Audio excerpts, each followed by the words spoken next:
Vamos a hacer una comparación moral de dos de los líderes de las más grandes religiones existentes. Se cree que entre ambas religiones se suman alrededor de 3,800 millones de fieles. Por un lado Jesús, que vivió en el siglo I, y Mahoma del siglo V al VI.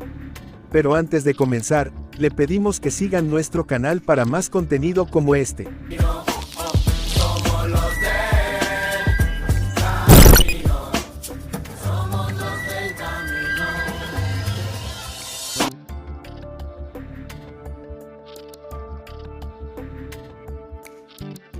Empecemos con comparar el valor por la vida, expresada tanto en sus enseñanzas como en sus vidas personales. El respeto por la dignidad humana y su valor intrínseco. Por un lado, el Islam se propagó por todo Medio Oriente, no por apelar necesariamente a las conciencias, sino que el método proselitista fue la espada. Mahoma fue conocido como un hombre de guerra. Tuvo muchas guerras con el resultado de miles de personas muertas durante todo su ministerio y vida productiva. La primera gran guerra contra los judíos ocurrió en el 627 después de Cristo.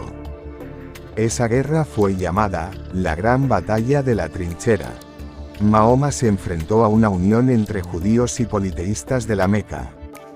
Por orden de Mahoma, casi 700 miembros varones de una tribu judía, la de los Qurayza, fueron decapitados, y sus mujeres y niños repartidos como esclavos.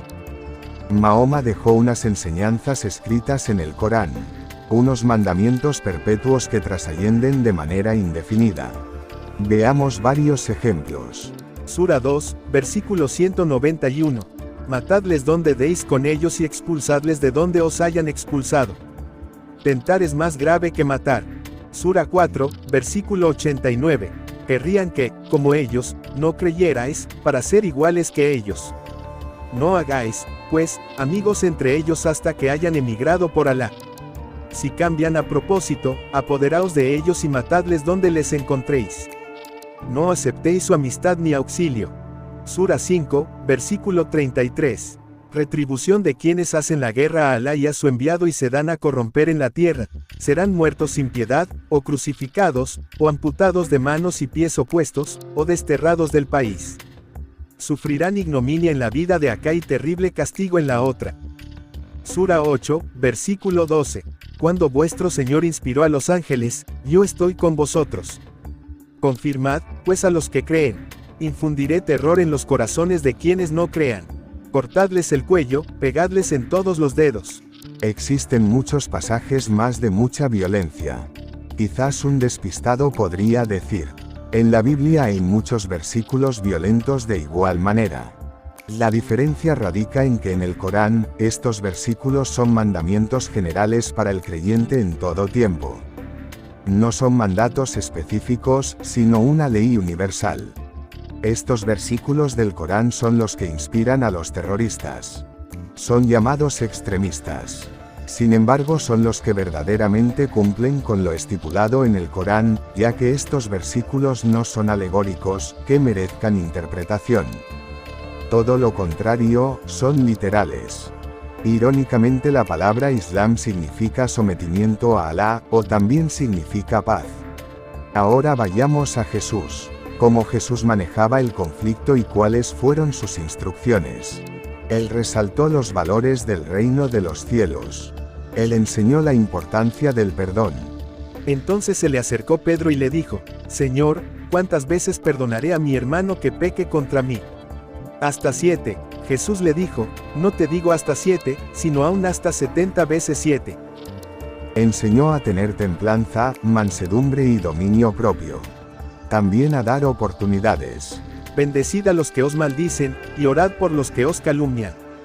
Al que te hiera en una mejilla, preséntale también la otra. Y al que te cuaite la capa, ni aun la túnica le niegues. En una ocasión el apóstol Pedro le corta la oreja a un soldado romano llamado Malco. Jesús le sanó la oreja. Como pueden ver, ambos líderes son bien distintos. Jesús le dio valor a la vida humana. Fue pacifista y promovió el amor y el respeto, para un mundo mejor. Enseñó que la fe viene por la revelación de Dios, y no de manera forzada. Y si hubo personas que después obligaron a personas a creer por medio de la violencia, fue en total desobediencia. Pero el caso del Islam es distinto, porque el Corán pide que se asesine vilmente. Mientras haya infieles, el mandamiento sigue vigente. Así que esos mandamientos siguen en nuestros días hasta tiempo indefinido. Ahora pasemos al segundo tópico. Los niños. Como el Corán describe el trato merecido a los niños. Aunque no se refiera mucho a los niños, se puede decir que los alude positivamente. Se refiere a los hijos al igual que la Biblia, como una bendición. Y como tesoros. También se pide que no se les regañe con dureza. Sin embargo, vemos en la vida de Mahoma un dato que puede lucir perturbador para muchos. La esposa favorita de Mahoma, Aisha, Mahoma la tomó por esposa con tan solo 5 a 6 años, mientras él tenía 53. Algunos aseguran que el matrimonio se consumió cuando ésta cumplió los 9 años, siendo su tercera esposa. Eso suele ser aberrante, nauseabundo, insólito e inaceptable para un hombre de Dios. Nefasto para un líder religioso. Y aunque en la cultura árabe se permite casarse con jóvenes menores de 18 años. Aisha era tan solo una niña. Ahora, ¿cómo era Jesús con los niños? Jesús le dio identidad, un valor único y promete siempre defenderlos. Entonces le fueron presentados unos niños, para que pusiese las manos sobre ellos, y orase, y los discípulos les reprendieron. Pero Jesús dijo: dejad a los niños venir a mí, y no se lo impidáis, porque de los tales es el reino de los cielos. Y habiendo puesto sobre ellos las manos, se fue de allí. En aquel tiempo los discípulos vinieron a Jesús, diciendo: ¿quién es el mayor en el reino de los cielos? Y llamando Jesús a un niño, lo puso en medio de ellos.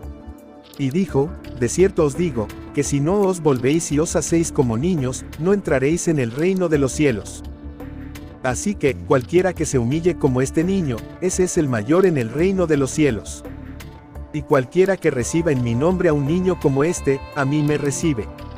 Y cualquiera que haga tropezar a alguno de estos pequeños que creen en mí, mejor le fuera que se le colgase al cuello una piedra de molino de asno, y que se le hundiese en lo profundo del mar.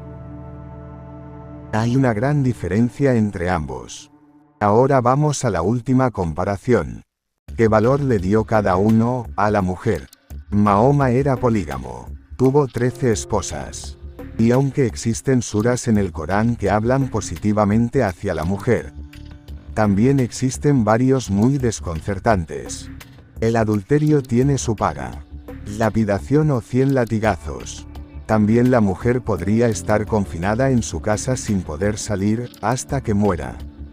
Sura 4:15. Aquellas de vuestras mujeres que se presenten con una indecencia, buscad 4 testigos de entre vosotros, y si dan testimonio contra ellas, retenedlas en las casas hasta que la muerte se las lleve o Alá les dé una salida. ¿Y qué se debe de hacer con una mujer que toma decisiones personales y que por eso es considerada desobediente? Sura 4:34. Pero aquellas cuya rebeldía temáis, amonestadlas, no os acostéis con ellas, pegadles. Pero si os obedecen, no busquéis ningún medio contra ellas. Para evitar ser golpeadas deben de hacer exactamente lo que el esposo diga. Para Jesús el matrimonio debía de ser monógamo.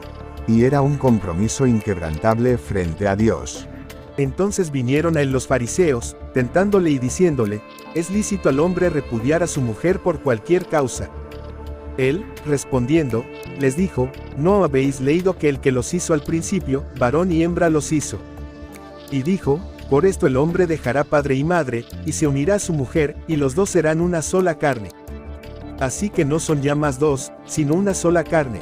Por tanto, lo que Dios juntó, no lo separe el hombre. Le dijeron: ¿por qué, pues, mandó Moisés dar carta de divorcio, y repudiarla? Él les dijo: por la dureza de vuestro corazón Moisés os permitió repudiar a vuestras mujeres, mas al principio no fue así. Y yo os digo que cualquiera que repudia a su mujer, salvo por causa de fornicación, y se casa con otra, adultera, y el que se casa con la repudiada, adultera. ¿Y qué directrices dejó Jesús a los esposos, y cómo debía de ser el trato con sus esposas? Honroso sea en todos el matrimonio, y el lecho sin mancilla, pero a los fornicarios y a los adúlteros los juzgará Dios. Maridos, amad a vuestras mujeres, así como Cristo amó a la iglesia, y se entregó a sí mismo por ella. Pero a causa de las fornicaciones, cada uno tenga su propia mujer, y cada una tenga su propio marido. Y vosotros, maridos, igualmente, convivid de manera comprensiva con vuestras mujeres, como con un vaso más frágil, puesto que es mujer, dándole honor como a coheredera de la gracia de la vida, para que vuestras oraciones no sean estorbadas. Ahora vamos a una escena donde se puede hacer una muy buena comparación de ambos caracteres. Y es la lapidación por causa de adulterio. Vamos a ver cómo reaccionó Jesús frente a esta situación. Y por la mañana volvió al templo, y todo el pueblo vino a él, y sentado él, les enseñaba. Entonces los escribas y los fariseos le trajeron una mujer sorprendida en adulterio, y poniéndola en medio, le dijeron: Maestro, esta mujer ha sido sorprendida en el acto mismo de adulterio.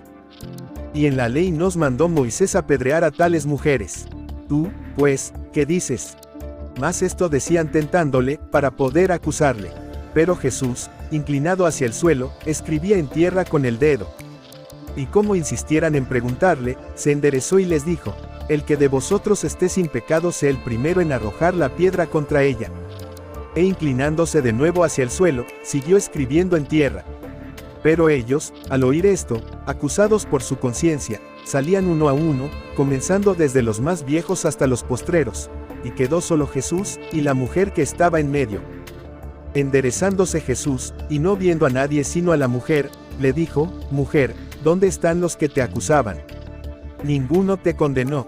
Ella dijo: Ninguno, Señor. Entonces Jesús le dijo: Ni yo te condeno. Vete, y no peques más. Jesús la protegió, la perdonó y le devolvió su dignidad. Podemos desarrollar un perfil moral de ambos personajes históricos, hacer un juicio moral y escoger quién entre ambos se puede considerar un real ministro de Dios. Por consiguiente, esto validaría su mensaje y propósito. Esperen la segunda parte donde analizaremos el ministerio que tuvo Mahoma como profeta. No olvides seguir nuestro canal para ver más contenido como este. Compartir con alguien que usted entienda necesite verlo. Y dar me gusta para que nos ayude a llegar a más personas. Somos los del camino. Dios los bendiga. Apologética y evangelismo. Somos los del camino. Que todos vengan a Cristo.